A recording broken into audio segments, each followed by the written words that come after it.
This is the listening test for levels from 3 to 5 of the Vietnam 6-level language proficiency test. There are 3 parts to the test. You will hear each part once. For each part of the test there will be time for you to look through the questions and time for you to check your answers. Write your answers on the question paper. You will have 5 minutes at the end of the test to transfer your answers onto the answer sheet. The recording will now be start. Please ask any question now, because you must not speak during the test. Now open your question paper and look at part 1. There are 8 questions in this part. For each question there are 4 options and a short recording. For each question, choose the correct answer A, B, C or D. You now have 45 seconds to look through the questions and the options in each question.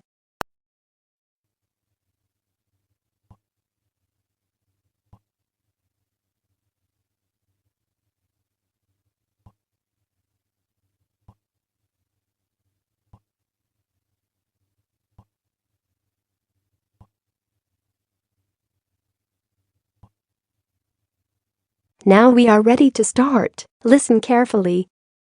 Look at question 1.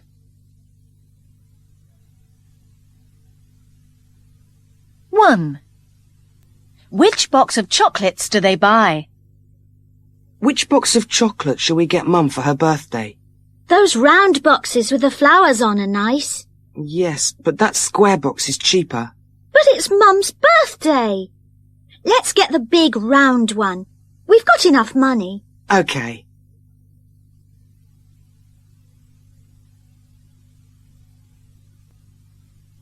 Two.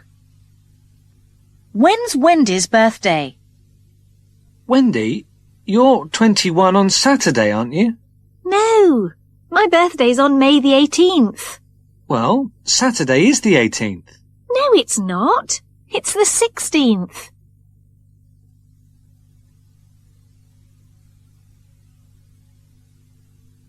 3. How much petrol does the woman want? Could you put 30 litres of petrol in my car, please?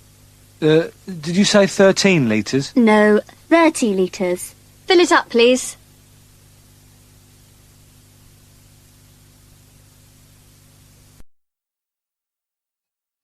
Four. What time is the woman's hair appointment? I'd like to make an appointment to have my hair cut, please. This Friday or Saturday in the morning, if you can manage it. Let me see. We can do Friday at 10 or 11:30. Then on Saturday there's 9:30 or 12 o'clock. I'll take the earlier one on Saturday, please.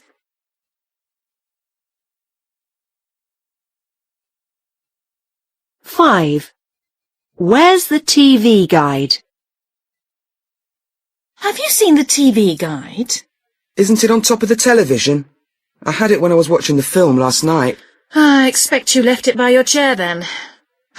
Here it is under the cushion where nobody can find it. You should put it back in its place by the telephone. Then we'd all know where it is.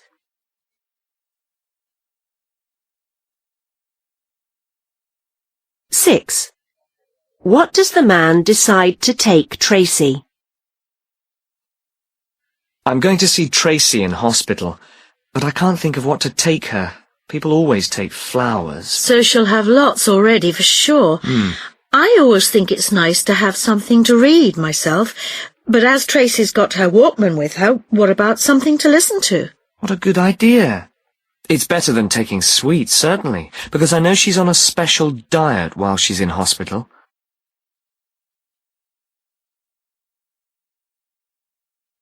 7. Which sport has the man just started? Hi, how was your holiday? Great. Really good windsurfing and sailing. You know how much I enjoy them. And horse riding. I really want to go again now I've tried it. And the swimming pool was wonderful too. Much warmer than the one I usually swim in. Holidays are just too short. 8. What was damaged in the storm? Was the roof of your house all right after the storm, Anna? I saw a workman there with a ladder today. I'd had the roof repaired recently, so that wasn't a problem. The workman was putting some new glass in an upstairs window. I think a branch from a tree broke it when it fell off in the wind. I was quite lucky. It didn't damage my car, which was parked right under the tree.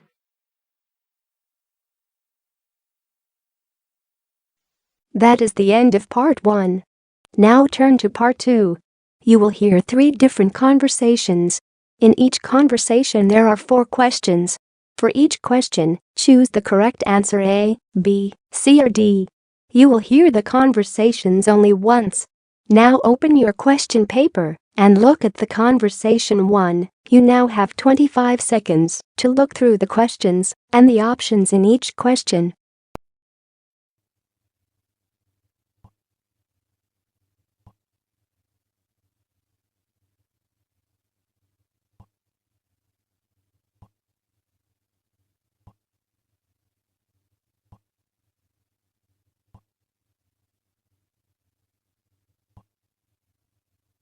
Now we are ready to start. Listen carefully.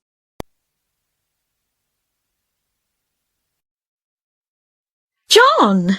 Oh, Louise, hi. I've just arrived from my singing lesson with Mrs. Thompson. What are you doing here? I've come for a singing lesson too. Well, if it's a secret, I won't tell anyone. It's okay, Louise. I'm going to be in a musical show, so everyone will know soon. Really? But can you actually sing then? Well, I was taught to sing at school, you know, but now I'm in the show, I thought I'd better have a few more lessons. Good idea. What do you think of Mrs. Thompson? She's really strict, isn't she? She is, but I think if you want to sing properly, then she's the best teacher. You don't have to like her to see that she's really brilliant. Oh, I suppose so. It's just that she makes me feel so nervous. How did you get chosen for the show? Well, I went to see a few musical shows before Christmas. I don't know why, because I'd never really liked them before.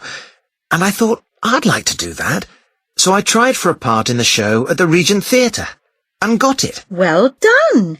So have you actually done a show yet? Yes, we've done a practice show just for family and friends. So how did you feel? Well, when we'd finished, I wanted to cry because I was so delighted that I'd actually got through it without making any big mistakes. But did people like it? Yes, they did. And it was great to have an audience. I would love to be able to sing and have everybody listen and clap. It's quite hard to do a musical show, actually. You have to dance as well as sing. It's hard work to get it right. Oh, I wouldn't be keen on that. I'm only a singer, really. When does the show open? On the 9th of October. Would you like a couple of free tickets? Oh, yes, thanks.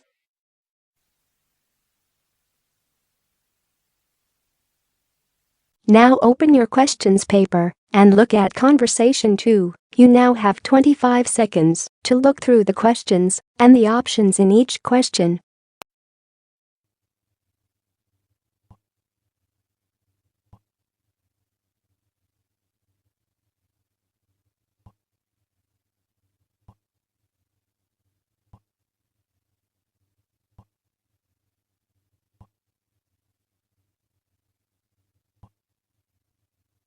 Now we are ready to start. Listen carefully.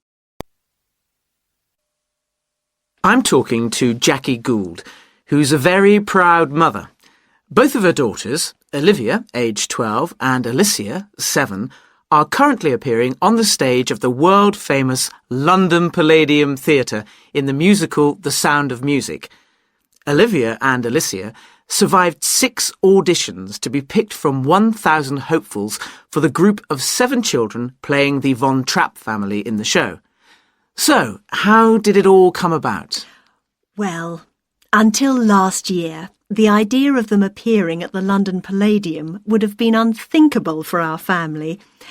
Things started to happen when Olivia auditioned for a production of the show Annie at the local theatre.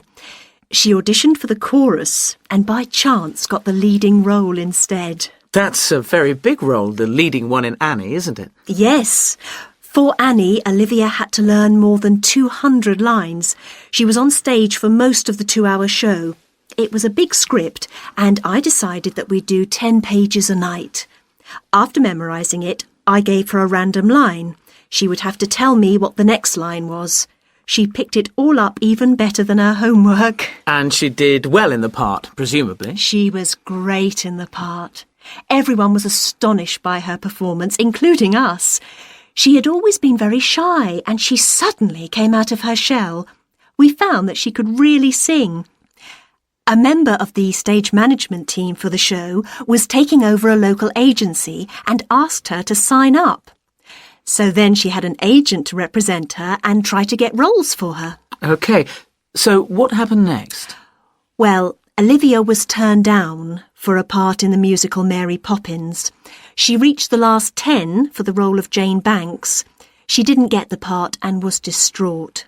But she quickly picked herself up, and then we took both children to the Palladium auditions for The Sound of Music.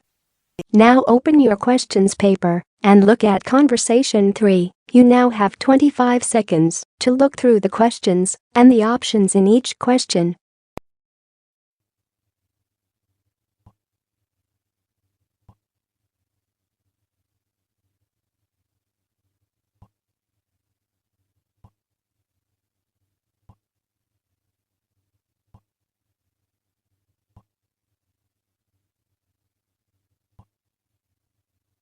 Now we are ready to start. Listen carefully.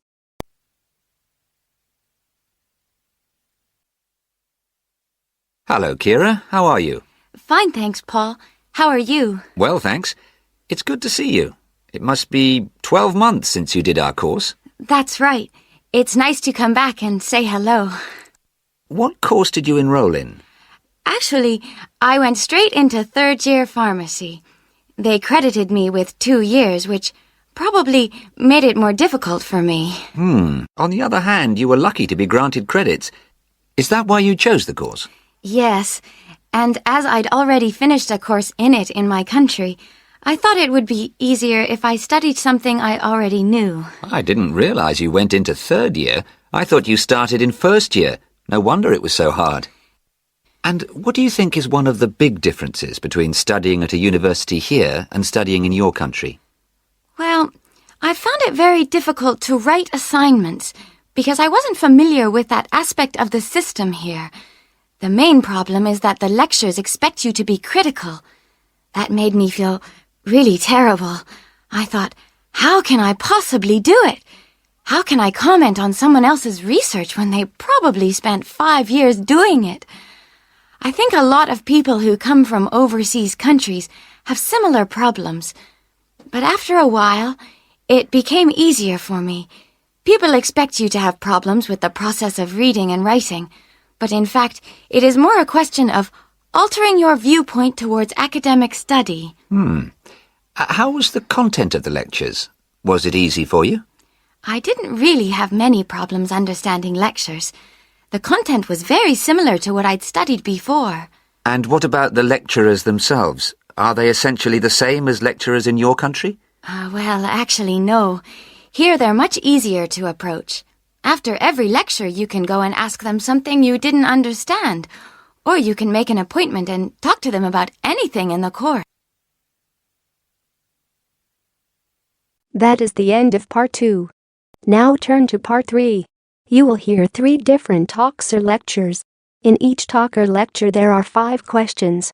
For each question, choose the correct answer A, B, C or D.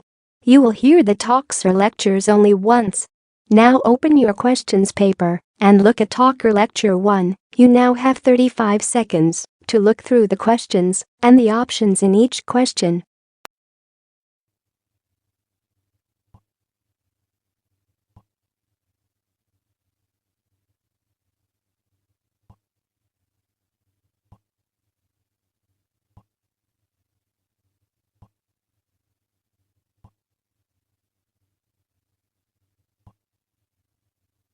Now we are ready to start. Listen carefully.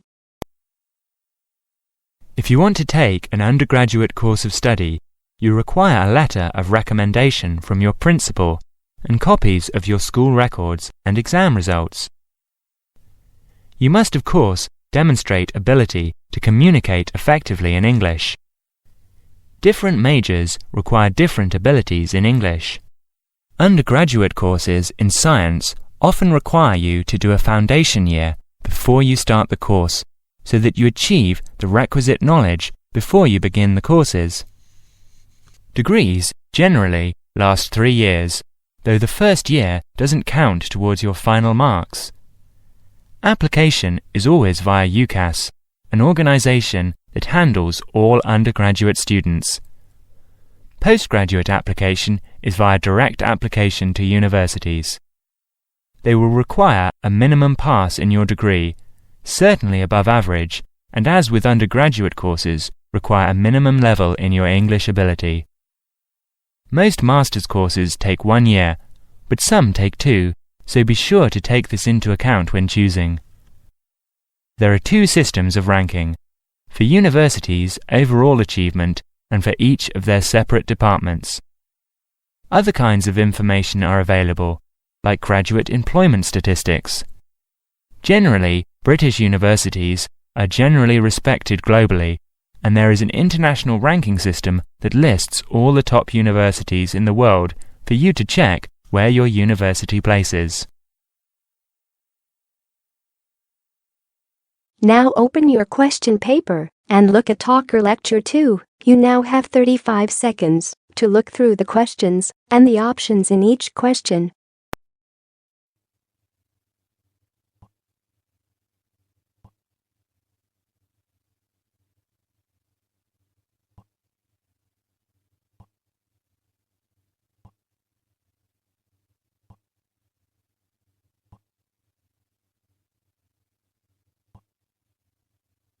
Now we are ready to start. Listen carefully. My name's Dan Pearman, and I'd like to talk about the work of Pedal Power, a small charity based mainly in the UK. I'll be giving our contact details at the end, if anyone would like to find out more about how to support us. But first, how the charity began. I got the idea of exporting bicycles to developing countries while I was in Ecuador. I went there in 1993, just after graduating from university. After 3 years of studying, I wanted adventure. I loved travelling, so I decided to join a voluntary organisation and was sent to Ecuador to carry out land surveys. The project came to an end after 5 years, and when I returned to the UK in 1998, I started planning Pedal Power. Where I lived in Ecuador was a very rural area. My neighbour had the only bicycle in the village, whereas everyone else walked everywhere. My neighbour's business was unusually successful, and for years I couldn't understand why. Then I realised having a bike meant he could get where he wanted to go without much trouble. Other local carpenters could only accept jobs in a 3-kilometre radius, so no matter how skilled they were, they could never do as many jobs as my neighbour. At Pedal Power, we collect second-hand bikes in the UK and send them to some of the poorest regions in the world. When we distribute bikes overseas, we don't give them away for free. We'd like to, but long-term that doesn't really help the local economy. The demand for bikes is enormous, which makes them very expensive locally. So we sell them for 5% of the normal price. But in order to continue operating, we need to have a constant supply of bikes which we send out every 6 months. One example of a town that's received bicycles from Pedal Power is Rivas. It was the first place I sent a full container of bicycles to. Most people there now own a bicycle. The local economy has developed so much you wouldn't recognize it as the same place. In fact, there are more bikes than on the streets of Amsterdam, if you've ever been there. But Pedal Power still needs your help. You may have read about some of our recent problems in the British media. In August 2000, we simply ran out of money. We had containers of bikes ready to send, but no money to pay the bills. It was a terrible situation. We managed to ensure the bikes went out on time, but the other problems carried on for several months. Now open your question paper and look at Talker Lecture 3. You now have 35 seconds to look through the questions and the options in each question.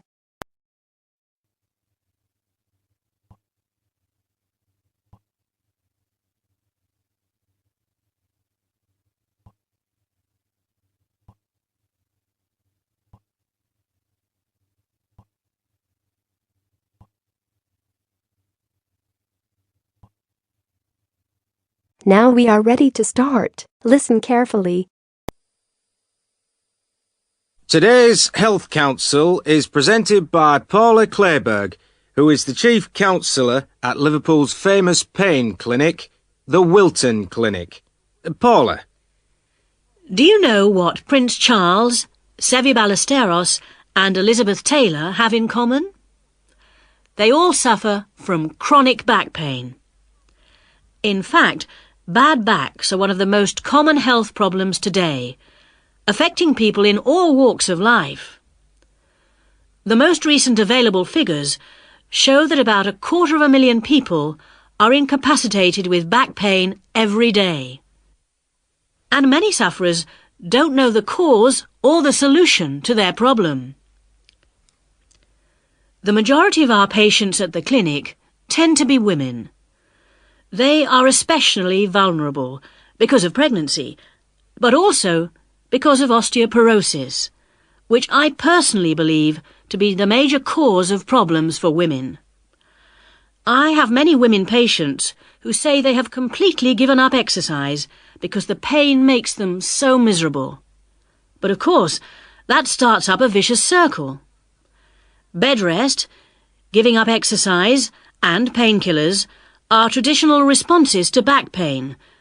But although there are many excellent drugs on the market, at our clinic we're beginning to realise the unique benefits of relaxation therapy. Other specialists in the field make a strong case for certain types of exercise, but in our experience they are easily mishandled and can lead to more harm than good. Now let's look at some of the reasons why back pain is developing into such a unique menace. In general, the body is pretty good at self-repair. A strain or a blow to a limb, though painful at the time, generally resolves itself. But the body's response to back injury can be very counterproductive. When pain strikes, we attempt to keep the back as immobile as possible, which makes the muscles tense up. Research shows that they often go into spasm, which causes further twisting of the spine. A vicious circle is underway. The second mistake we often make when stricken with extreme back pain is to go to bed and stay there. Although at the clinic we recognise that a short rest in bed can be helpful, up to 2 days, any longer makes our back muscles become weaker and unable to hold up our spine. The pain, therefore, becomes worse. Another problem is being overweight. Anyone a stone or more overweight who already has back pain is not doing himself any favours. Though it won't actually set it off in the first place, the weight will increase the strain and make things worse. The British diet could be partially to blame for the increase in back pain. That is the end of part 3. Now you have 5 minutes to check your answers and transfer your answers onto the answer sheet.